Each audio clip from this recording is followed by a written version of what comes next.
Welcome back to Tamil display. Hello friends, இன்றைக்கி நம்ம ஒரு வித்தியாசமான கதையை தான் பார்க்க போகிறோம். ஒரு அடர்ந்த காட்டில் வயசான ஒற்றை யானை ஒன்று வாழ்ந்துட்டு வந்துச்சு.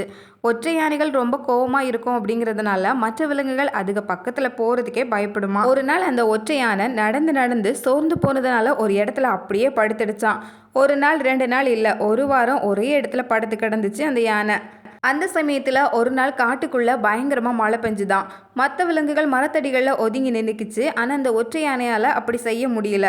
காற்று மழையில் அப்படி படுத்து கிடந்தது. அதனால் அதுக்கு குளிர்காய்ச்சல் வந்துடுச்சான். பெஞ்சிட்டு இருந்த மழை 2 நாளில் நின்றுடுச்சு. ஆனால் ஒற்றை யானைக்கு காய்ச்சல் விடவே இல்லை. கண்களில் கண்ணீர் வழிய பசியோடு படுத்து கிடந்தது.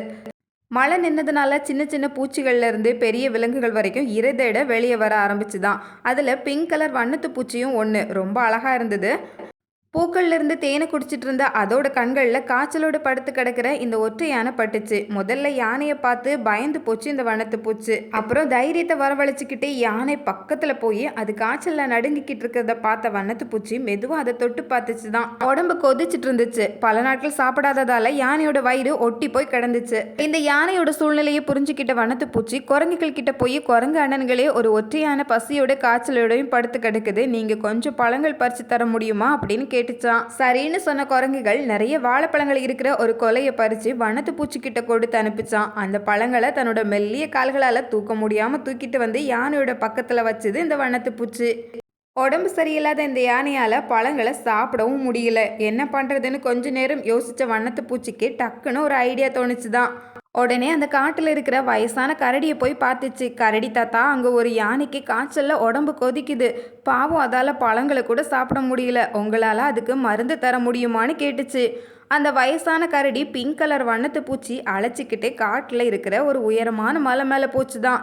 அங்கிருந்த பல மூலிகை செடிகளில் காய்ச்சலுக்கான மூலிகை செடியை கண்டுபிடிச்சி அதை பறித்து வனத்து பூச்சிக்கிட்ட கொடுத்துச்சு. அந்த மூலிகை செடியை கொண்டு போய் யானைக்கிட்ட கொடுத்துச்சு இந்த வனத்து பூச்சி. மருந்து ரொம்ப கசப்பாக இருந்ததுனால யானையால் அதை சாப்பிட மாட்டேன்னு தலையை திருப்பிக்குச்சு. என்ன செய்யறதுன்னு தெரியாமல் அக்கம் பக்கம் பார்த்துச்சான் அந்த வண்ணத்து பூச்சி. அப்போ அந்த பக்கமாக புலி ஒன்று வந்துக்கிட்டு இருந்தது. உடனே வனத்து பூச்சி, புளியம்மா, அந்த யானைக்கு உடம்பு சரியில்லை, மருந்தும் சாப்பிட மாட்டேங்குது, நீங்கள் கொஞ்சம் இதை பயம் காட்டி மருந்தை சாப்பிட வைக்கிறீங்களான்னு கேட்டுச்சு. சரின்னு தலையாட்டின புலி படுத்து கிடந்த யானைக்கிட்ட வந்து உருன்னு உருமிச்சு. யானை பயந்து போய் ஆன்னு வாயை திறக்க வண்ணத்து பூச்சி டபக்குன்னு மூலிகை செடியை அதை வாய்க்குள்ளே போட்டு வாழைப்பழத்தையும் திணிச்சிடுச்சான். மருந்து சாப்பிட்ட கொஞ்ச நேரத்தில் யானை மெதுவாக கண்ணை திறந்துச்சு. தன் பக்கத்தில் இருக்கிற வாழைப்பழங்களையும் சாப்பிட ஆரம்பிச்சுது. வண்ணத்து பூச்சி ஒற்றை யானைக்கிட்ட, யானை ஐயா, உங்களுக்கு காய்ச்சல் சரியாகிட்டாலும் இன்னும் குளிர் இருக்குது, அதனால கொஞ்சம் ஓய்வெடுத்துக்கோங்கன்னு சொல்லிச்சு.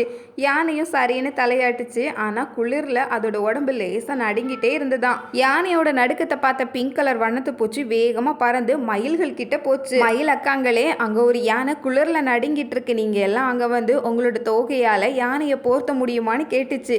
மயில்களும் அதுக்கு சம்மதம் சொல்லி வண்ணத்து பூச்சி கூடவே வந்துச்சுங்க. சொன்ன மாதிரியே யானையை தங்களோட இறகுகளால் போர்த்த யானைக்கு மெல்ல மெல்ல குளிர் குறைய ஆரம்பிச்சது. மெதுவாக எழுந்து நின்ற யானை தன்னோட உயிரை காப்பாற்றின எல்லா விலங்குகளுக்கும், குறிப்பாக தனக்காக மற்ற விலங்குகள் கிட்ட உதவி கேட்ட வண்ணத்து பூச்சிக்கும் நன்றி சொல்லிட்டு மறுபடியும் நடக்க ஆரம்பிச்சது. என்ன ஃப்ரெண்ட்ஸ், இந்த கதை மூலமாக ஒருத்தர் நம்ம கண்ணு முன்னாடி கஷ்டப்பட்டுட்டு இருக்கும்போது அதை பார்த்து ஒதுங்கி போகாமல் நம்மளால் முடிஞ்ச அளவுக்கு உதவி செய்யணும் அப்படின்னு தெரிஞ்சுக்கிட்டோம். இந்த வீடியோ உங்களுக்கு பிடிச்சிருந்தா லைக் பண்ணுங்கள், உங்களோட அன்பான நண்பர்களோட ஷேர் பண்ணிக்கோங்க.